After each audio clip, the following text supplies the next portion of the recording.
Olá, meus queridos alunos da nossa Escola Bíblica Palavra Viva. Estamos dando início a mais uma aula do nosso curso Em Cristo, uma carta da prisão. A carta de Paulo aos Efésios. E nós vamos hoje falar sobre a conduta digna da vocação, baseados no texto que se encontra em Efésios capítulo 4, do versículo 1 a 6. E aí estamos hoje entrando no capítulo 4 da carta aos Efésios. A fim de chamar a atenção de seus leitores a importância de praticar o ensino da epístola, o apóstolo os exorta pedindo com insistência: rogo-vos, pois, eu, o prisioneiro do Senhor. Pela segunda vez nessa epístola, Paulo menciona o fato de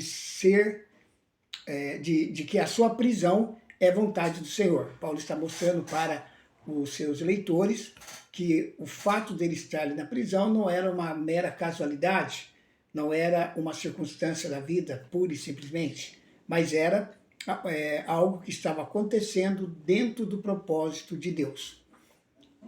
Deixando a parte doutrinária dos primeiros 3 capítulos, e nós vimos isso muito bem, né? Muita doutrina é ensinada ali nos capítulos 1, 2 e 3 da carta. Nós começamos aqui o ensino prático da epístola. Isso não quer dizer que não há doutrina nos capítulos 4, 5 e 6, mas que a doutrina é a base para exortar quanto à vida prática. Nós vamos observar que a carta, a partir agora do capítulo 4, ela começa a tomar uma conotação mais prática. Paulo começa a falar sobre as questões comuns da vida e que, de alguma forma, estão relacionadas com a soberania, com a autoridade suprema do Senhor Jesus Cristo. No trecho para nossa consideração, versículos de 1 a 6, há 2 exortações. Primeira, que andeis de modo digno da vocação a que foste chamados, no versículo 1. Quanto mais alta a vocação de alguém neste mundo, mais dignamente a pessoa tem que proceder. Este é um princípio muito importante da palavra de Deus, meus queridos. Se você foi chamado para ser um líder no reino de Deus, na igreja local, aonde quer que Deus o tenha colocado, lembre-se de uma coisa: todo o nosso chamado, toda a nossa vocação, ela exige de nós uma habilitação espiritual. Ou seja, quanto mais alta a função na qual Deus o tem colocado, maior será a sua responsabilidade de viver uma vida digna do Senhor e do chamado que Ele fez para a sua vida. Quanto à vocação do crente em Cristo, não existe neste mundo uma vocação mais alta, nem mais exigente. Por isso, precisamos saber o que significa um andar digno da vocação. Qual é a nossa vocação? Essa é a primeira pergunta importante que precisamos refletir sobre ela nesse estudo. Então, a nossa vocação, ela é descrita nos 2 primeiros capítulos da Epístola aos Efésios, assim, da seguinte forma. Primeiro, nós recebemos da parte de Deus uma vocação celestial. É uma chamada do trono de Deus, levando-nos a uma posição elevada. No capítulo 2, versículo 6, diz: nos lugares celestiais em Cristo Jesus. Somos cidadãos dos céus e concidadãos dos santos. Efésios capítulo 2, versículo 19. Sendo assim, devemos andar de um modo digno da vocação a que fomos chamados. Segundo lugar, a nossa vocação é uma vocação santa, para sermos santos e irrepreensíveis perante Ele. Efésios capítulo 1, versículo 4. Fomos chamados para ser separados do pecado do mundo e para pertencermos completamente a Deus. Pela nossa vida devemos mostrar essa verdade, né? Então, é aí que está a nossa responsabilidade. Se temos uma vocação celestial, se temos uma vocação santa, temos que demonstrar ao mundo a nossa vocação através da nossa vida. É a vocação para representar Cristo no mundo. Então veja a seriedade do nosso chamado. Você, meu amado, foi chamado para representar Cristo neste mundo. A relação entre Cristo e sua igreja é comparada à relação entre a cabeça e o corpo humano. o Senhor Jesus ressurgiu e subiu para o céu, não deixando o seu corpo físico na terra, mas tendo aqui o seu corpo espiritual, a sua igreja. O corpo físico de Jesus está na glória do Pai, mas o seu corpo físico, o seu corpo espiritual, que é a igreja, está aqui na terra. Dessa maneira, cada membro da igreja tem a responsabilidade de representá-lo aqui no mundo, servindo e cumprindo as ordens do cabeça, o Senhor ressurreto. É a vocação da nova criação. Somos feitura dele, criados em Cristo Jesus para as boas obras, as quais Deus de antemão preparou para que andássemos nelas. Isso está em Efésios capítulo 2, verso 10. Segundo a nossa natureza decaída, não temos vocação para fazer obras agradáveis a Deus, na nossa natureza decaída. Porém, pelo novo nascimento, temos recebido uma nova natureza da parte de Deus, que não pode ser corrompida. A Bíblia diz que fomos criados em Cristo Jesus para boas obras. A nossa vocação também é uma vocação para viver como membros da igreja. O sentido da palavra igreja no grego é chamados para fora. Isto é, chamado para fora do mundo para Deus. Isso é que significa igreja. A igreja é um povo que foi tirado do mundo e agora vive para Deus. Há também um aspecto positivo, a chamada para viver como membro da família de Deus, no capítulo 2, versículo 19, mostrando o caráter do Pai e vivendo em harmonia com os demais membros da igreja. Então nós temos um chamado, uma vocação para viver como membros da igreja, como sendo participantes da comunidade na qual Deus tem nos colocado. É uma chamada para ser habitação e santuário de Deus. Efésios 2, 21 e 22. Admiramos-nos em ver o propósito de Deus ao fazer da sua igreja uma habitação e santuário. Isso traz para nós uma grande responsabilidade. Então, diante de tudo isso, observando que nós temos da parte de Deus uma vocação celestial, uma vocação santa, uma vocação para representar Cristo no mundo, uma vocação da nova criação, de fazer parte da nova criação de Deus, uma vocação para viver como membro da igreja, uma chamada para ser habitação e santuário de Deus, então nós também podemos andar de modo digno da vocação a que fomos chamados.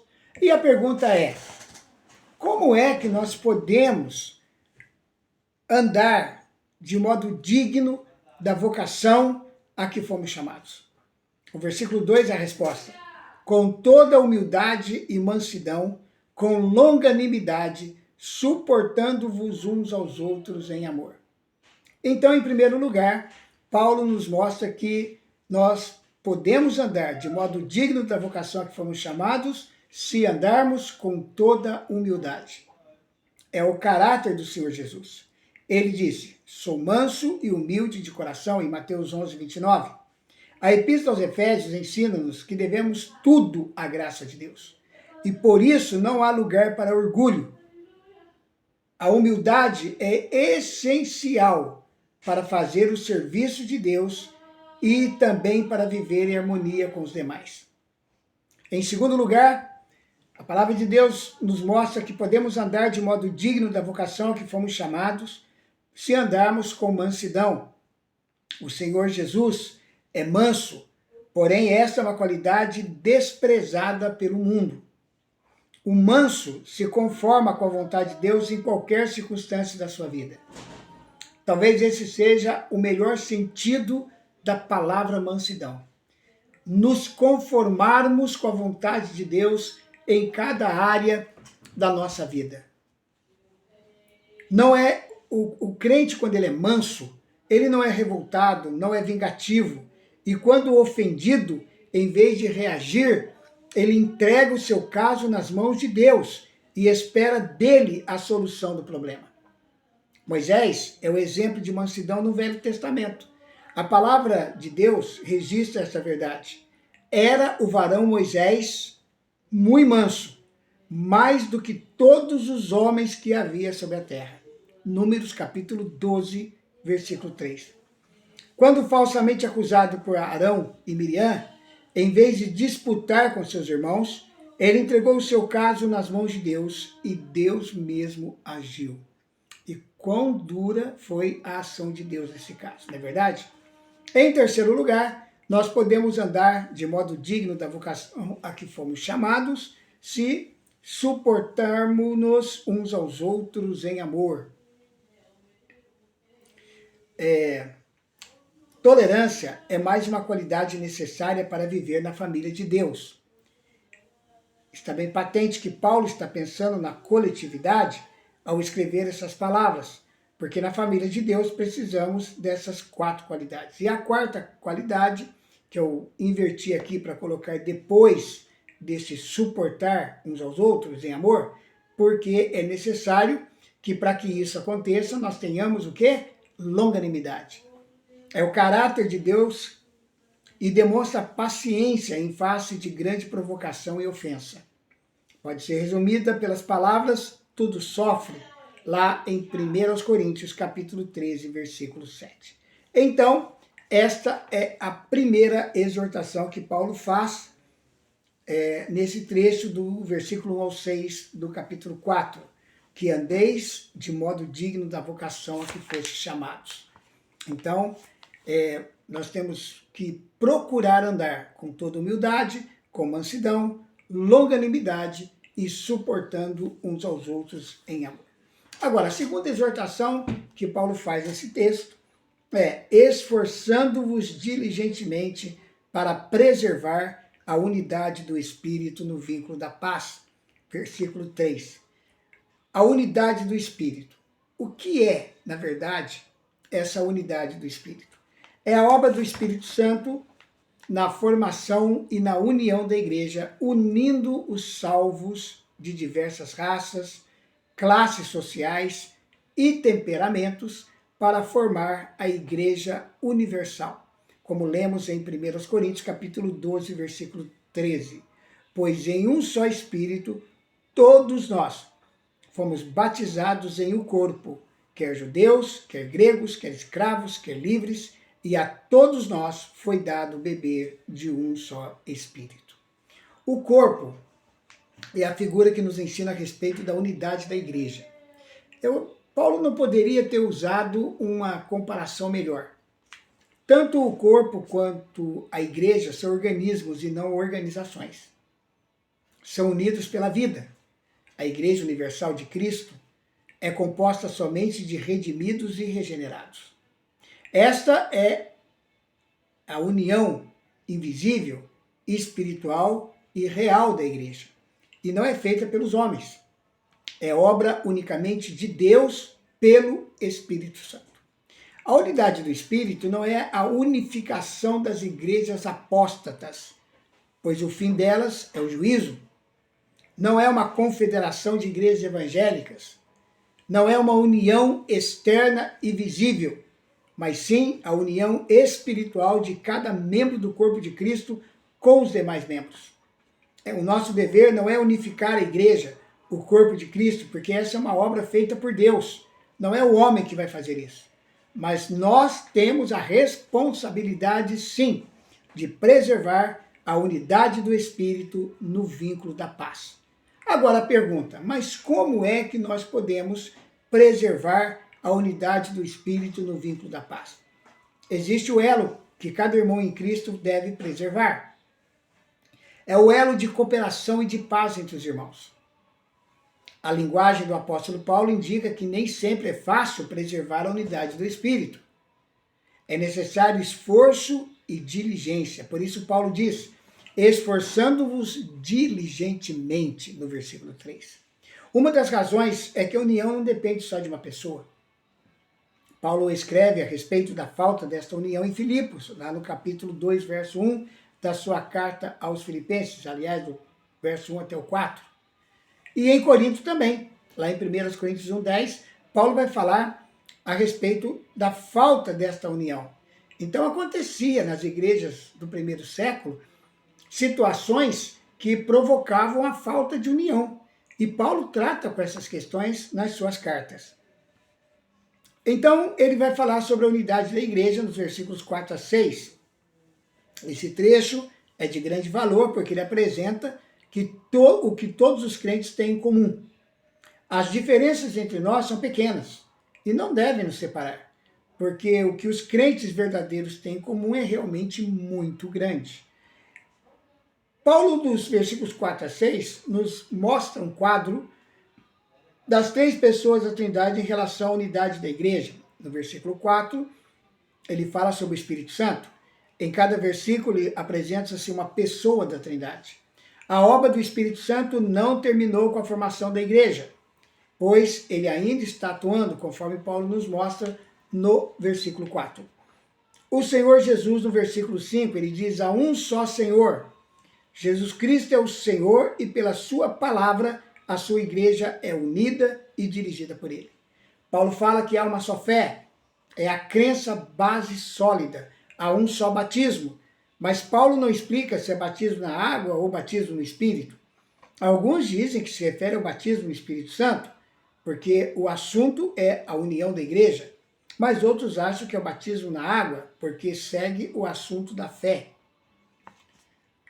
Em terceiro lugar, Paulo fala que há um só Deus e Pai de todos, no versículo 6. Mais uma vez, nessa epístola, apresenta-se a figura de Deus como Pai da sua família, que é a igreja. No versículo 6, notamos os seguintes fatos. Primeiro, a sua autoridade é suprema. Um só Deus e Pai de todos. A sua autoridade tem de ser reconhecida por todos os membros da sua família.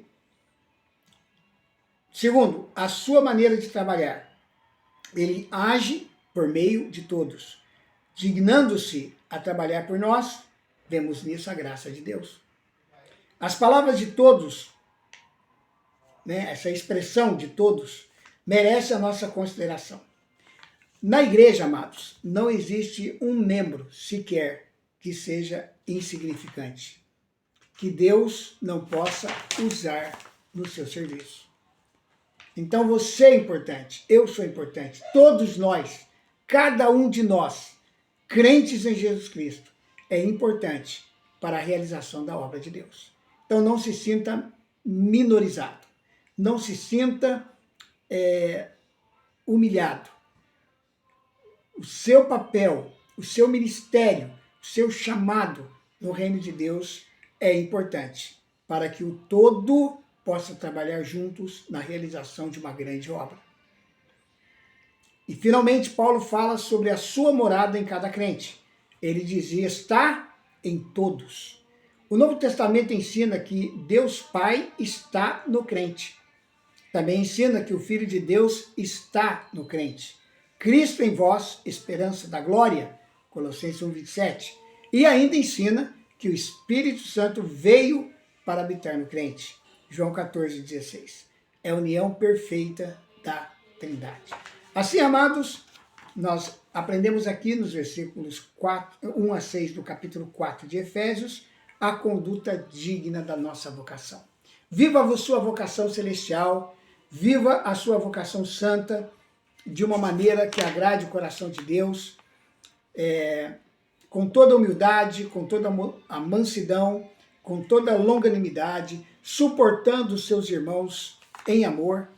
E não se esqueça de que essa vocação, ela é maestrada, ela é conduzida, ela é direcionada pela Trindade Santa. O Espírito Santo está em todos. Há um só Espírito, há um só Senhor, há um só Deus e Pai de todos, que habita em todos, que age através de todos. Que Deus o abençoe, que a graça do Senhor Jesus esteja sobre a sua vida, que você continue crescendo no conhecimento e na revelação do nosso Senhor Jesus Cristo.